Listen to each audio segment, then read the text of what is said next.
Hi friends, Srisailam వెళ్తున్నాము. మనకి బాబాయ్ గారు ఎదురు రావడానికి వెళ్తున్నారు చూడండి.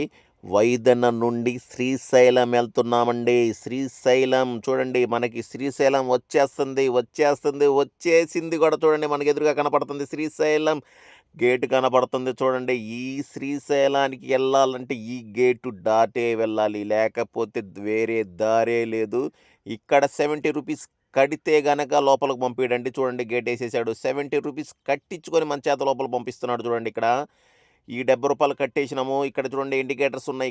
ఇక్కడ ఎవరు మాత్రం ఓవర్ స్పీడ్ వెళ్తే మటుకి 2000, 3000, 4000, 10,000 దాకా జరిమానా విధించే వాళ్ళు మనకి ఇక్కడ ఉన్నారు. చాలా జాగ్రత్తగా ఈ ఘాట్ ఎక్కేటప్పుడు మినిమం 40, 30 స్పీడ్ మాత్రమే వెళ్ళాలి. అంతకంటే మించి వెళితే మాత్రం ఫైన్స్ మాత్రం బీభత్సంగా పడతాయి. చాలా కేర్ఫుల్గా ఉండాలి.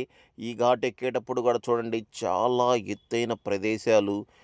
అస్సలు టర్నింగ్స్ ఉన్నాయండి బాబు. అసలు మైండ్ బ్లోయింగ్. అసలు శ్రీశైలానికి టర్నింగ్స్ ఉన్నాయి. వచ్చే వెహికల్స్, ఎదురొచ్చే వెహికల్స్ మీదకొచ్చేస్తాయి. అసలు మీదకి రావడం అంటే అట్ట ఇట కదండి. 1, 2 పడిపోతాయండి బాబు. అసలు మామూలుగా ఉండదండి బాబు. అసలు ఏమండి బాబు! ఓరే నాయన, చూడండి ఈ ప్రదేశం చూడండి, ఎంత ఎత్తుగా ఉందో చూడండి. ఆ ఎదురు బళ్ళు రావడం ఏంది, ఈ టర్నింగ్లు ఏంది, ఓరే నాయనో, మైండ్ బ్లోయింగ్ అండి.